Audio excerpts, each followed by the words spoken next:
আসসালামু আলাইকুম। আজকের দিনটা একটু ভালো মনে হচ্ছে।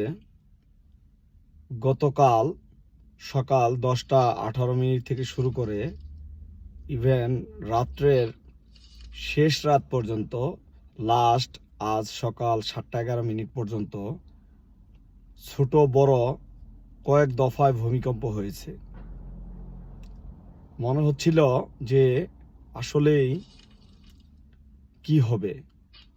জাপানের যে ভূমিকম্পের ওয়েবসাইটটা আছে সেখানে গেলে আসলে বোঝা যায় যে কয়েক মাত্রার ভূমিকম্প হয়েছে। প্রথম যেটা হয়েছিল 6.2, তারপরে হচ্ছিল 5 দশমিক সামথিং, তারপর সে 3.4, 3.2, এরকম অনেক মাত্রার ভূমিকম্প হয়েছে।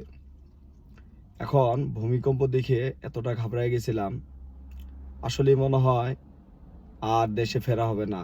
আল্লাহ তাআলা যা বাঁচায় রাখছে, বিপদের দোয়া পড়ছি, আল্লাহুম্মা লা ইলাহা ইল্লা আনতা সুবহানাকা ইন্নী কুনতু মিনাজ জালিমিন। এই বিপদের দোয়া ইউনুসটা বারবার পড়ছি।